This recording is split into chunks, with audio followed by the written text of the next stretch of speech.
Bienvenidos a la primera formación a distancia en anatomía, fisiología y biomecánica aplicada al yoga, que estamos dando en Más Yoga.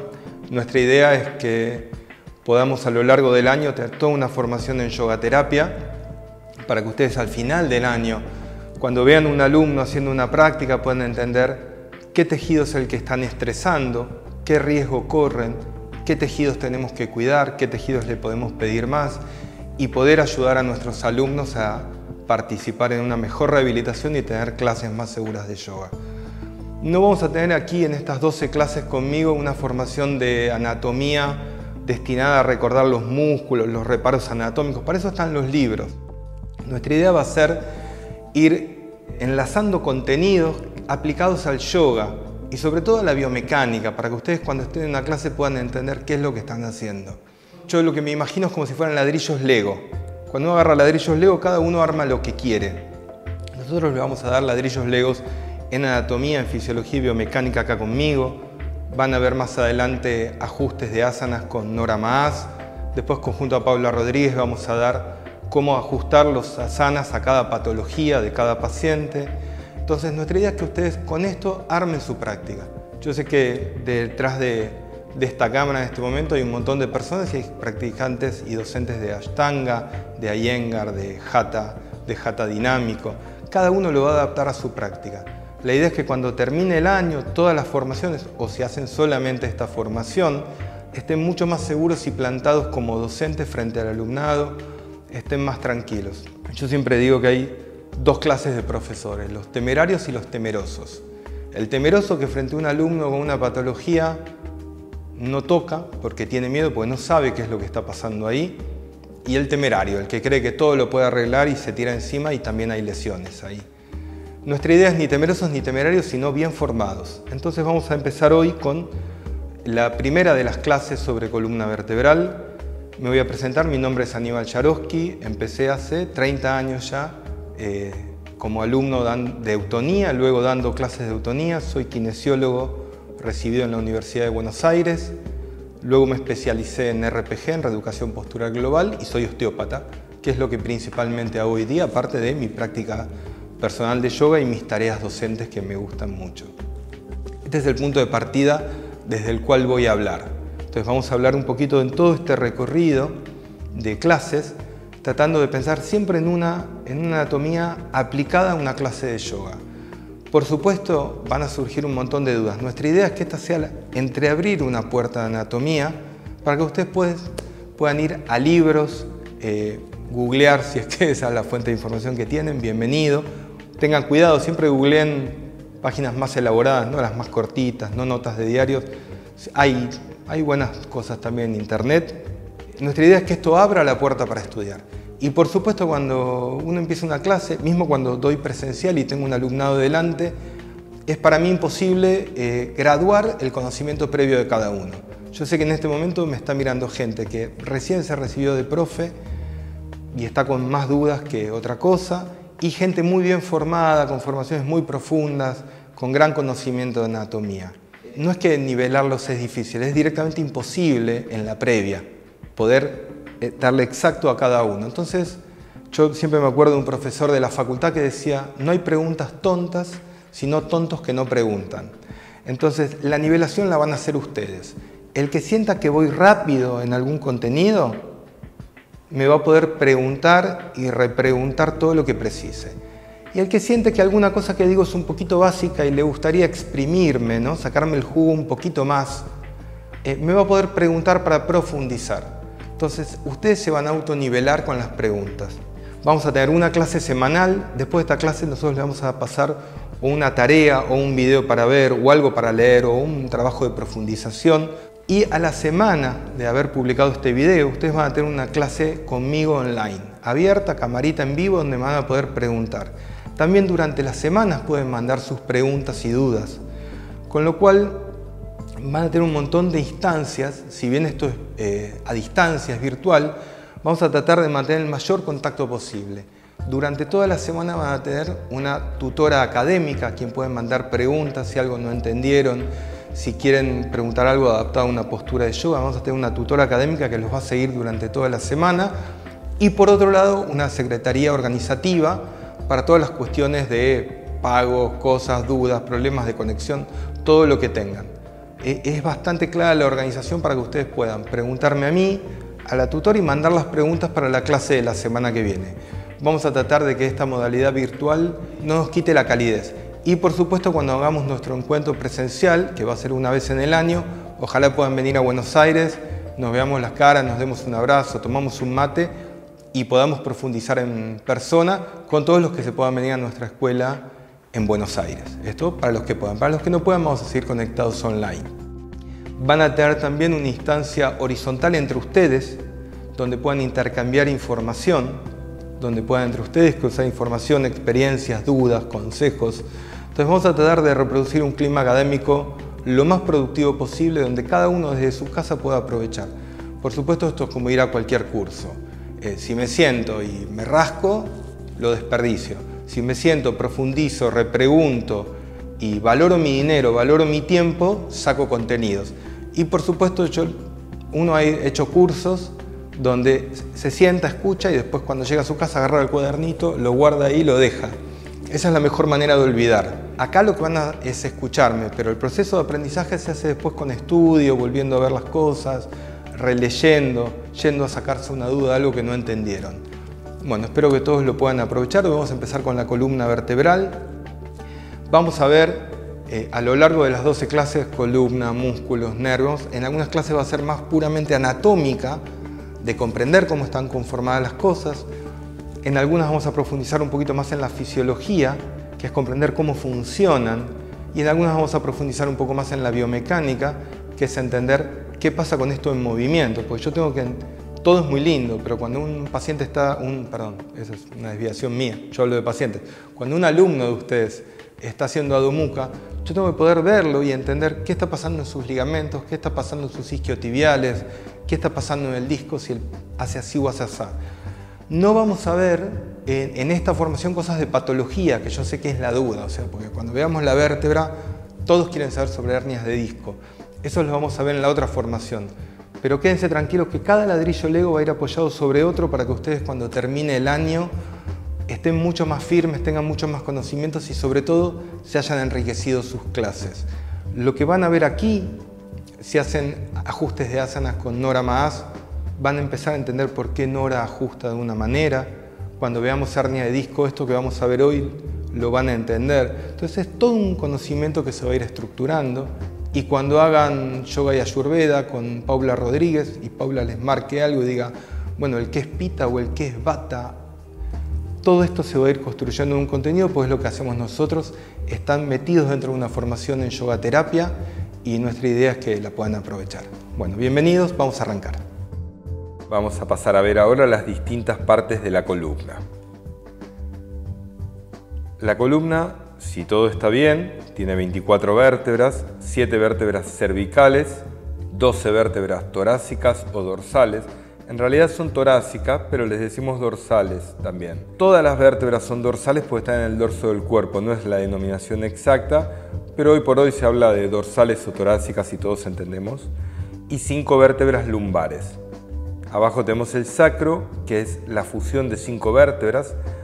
Hasta los 14 años todavía son vértebras independientes, que están unidas por cartílagos. Alrededor de los 14 años, en el principio de la adolescencia, ya están soldadas, y el coxis, que son 3 o 4 vértebras unidas. Las vértebras se enumeran de arriba hacia abajo y se van a llamar C1, la primera, la superior, la que está en contacto con el occipital y la nuca, C2, C3, de esta manera hasta C7. C7, que está a la altura de los hombros, es una vértebra especial, más adelante la vamos a ver, y ahí empiezan a nombrarse las dorsales de arriba hacia abajo, como T1, T2, T3 hasta T12, o D1, D2, D3 hasta D12. Y luego tenemos abajo las lumbares, L1, L2, L3, L4 hasta L5, que es la última vértebra lumbar. Abajo tenemos el sacro, que son 5 vértebras soldadas, y las vértebras coxígeas, 3 o 4, depende del libro. Entre cada vértebra vamos a tener un disco. El disco que esté entre C4 y C5 se va a llamar disco C4-C5. En algunos lugares los numeran, pueden encontrar en algunos lugares que digan, por ejemplo, el segundo disco lumbar. Es el disco que está por abajo de L2, pero generalmente les decimos L1, L2 para denominar el disco. La pregunta, a veces nos encontramos con alguien que dice tengo 6 lumbares o tengo 4, una lumbar de más o una de menos, o una vértebra de más o de menos. Siempre que se habla de una vértebra de más o de menos es en el caso de las lumbares. ¿Qué quiere decir esto? Si alguien tiene 6 lumbares, lo que se llama una lumbarización, quiere decir que la primer vértebra sacra no se soldó al sacro, quedó móvil. Entonces, cuando uno cuenta de arriba hacia abajo, va a encontrar L4, L5, L6. Esto es una lumbarización, es una columna más inestable, más móvil, porque quiere decir que el sacro está conformado por una vértebra menos, empieza más abajo de alguna manera. Y lo que hay, que también es un poquito más común de lo que se cree, es la sacralización, que quiere decir que en el proceso de soldado de las vértebras coxígeas y sacras, se soldó la última lumbar. Entonces no es que no tiene L5, pero al estar fija se la considera parte del sacro, entonces funcionalmente va a tener 4 lumbares porque la última va a estar soldada. Es muy común lo que se llama una hemisacralización. Ahora vamos a ver lo que son las apófisis articulares, pero quiere decir que la mitad de la vértebra quedó soldada al sacro, lo cual funcionalmente es lo mismo porque quiere decir que no hay movilidad entre L5 y sacra 1, que es como se llaman las vértebras del sacro, entonces no va a haber movilidad. Esta es una columna más rígida. Generalmente vamos a aprender más adelante, pero ambas cosas tienen conflictos para la columna, porque quiere decir que el trabajo de las vértebras lumbares, que va a ser dividido entre 5, ahora hay que dividirlo por un disco menos y esto va a generar una recarga en el trabajo de los discos superiores.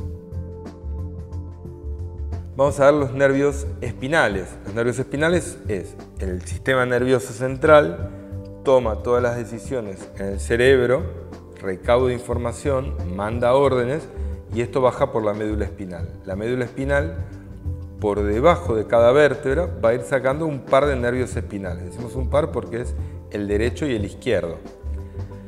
Ahora hay una particularidad. En las cervicales tenemos 7 vértebras, pero 8 pares de nervios. ¿Por qué? Por encima de la vértebra C1 sale el nervio C1, a derecha e izquierda, por supuesto. Hasta que por debajo de C7 va a salir el nervio C8. Y de allí en adelante los nervios se enumeran por debajo de la vértebra. Vamos de vuelta. Tenemos 8 pares de nervios en cervicales. Por arriba de C2 va a salir el nervio C2, por arriba de C4 va a salir el nervio C4, con la particularidad de que tenemos 7 vértebras cervicales, pero se cuenta como C8 el nervio por abajo de C7. Y a partir de ahí cambia la denominación y ya de ahí para abajo siempre es así.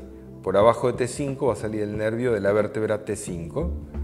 Lo mismo va a pasar en lumbares y lo mismo va a pasar en sacro, que tenemos 5 pares por los agujeritos que tiene atrás el sacro, que son los agujeros de conjunción que vamos a estudiar. Por ahí siguen saliendo nervios y hay un solo par coxígeo. Vamos a tener lo que se llama la médula espinal. Vamos a imaginarnos que la columna creció de más y la médula espinal quedó corta de alguna manera. Alrededor de entre L1 y L2 se acaba la médula espinal, que es el recorrido del tronco donde están, y queda lo que se llama cola de caballo. A partir del borde inferior del L2 ya es solamente cola de caballo, que es como un ramillete de nervios. Entonces, por ejemplo, el sector medular de L4, donde sale toda la información importante para L4, no está a la altura de L4, va a estar mucho más arriba y lo que cae es un ramillete. Esto es muy importante para cuestiones neurológicas, pero quería que quede claro que existe la cola de caballo, porque en algún lugar lo pueden leer. Vamos a ver la columna. Esta imagen es muy interesante y la vamos a repetir mucho a lo largo del curso, porque nos organiza una columna de costado. Vamos a ver arriba toda la fosa craneal con el hueso occipital en blanco. En la parte celeste tenemos la columna cervical. En la parte salmón o naranja tenemos la columna torácica. En la parte verde, verde agua, tenemos las lumbares. Y abajo en violeta y amarillo tenemos el sacro y el coxis. Para ordenarnos en esta imagen vamos a empezar a ver qué son la cifosis y las lordosis. Las cifosis son las curvas de convexidad posterior y las lordosis son las curvas de convexidad anterior. En la cifosis, que es la curva, por ejemplo, de la fosa craneal, de las dorsales y del sacro, vamos a tener poca movilidad y gran protección. Van a ser zonas que tengan poca movilidad, no son zonas en las cuales va a haber grandes movimientos ni grandes desplazamientos, pero vamos a tener zonas de protección de tejidos vitales. Y en las lordosis vamos a tener zonas de alta movilidad, pero un poco más desprotegidas. Vamos a verlas una por una. La cifosis craneal, si bien no es parte de la columna, es una curva de formación posterior. Recuerden que los huesos del cráneo tienen movimiento, la consideramos como una cifosis, y vamos a tener ahí la protección del sistema nervioso central primordial para la vida. En la cifosis dorsal o torácica, que está reforzada por delante por las costillas y por el esternón, creando la caja torácica, justamente es una zona de gran protección para corazón y pulmones. La arteria aorta, la vena cava son tejidos muy importantes y por supuesto vitales para la vida. Y la cifosis pélvica, que está formada por el sacro y por los ilíacos, vamos a tener la protección de todo el aparato reproductor, que es vital para nuestra vida y para la supervivencia de la especie. Son zonas, si las miramos, hipomóviles de protección en las dorsales, que tienen cierta movilidad, sin embargo está reforzada por las costillas y por el esternón por delante, muy diferentes a las lordosis. En la lordosis cervical vamos a tener una zona de gran movilidad y en la lordosis lumbar otra zona de gran movilidad. Si reflexionamos, ¿dónde escuchamos siempre que hay hernias de disco? En las cervicales y en las lumbares.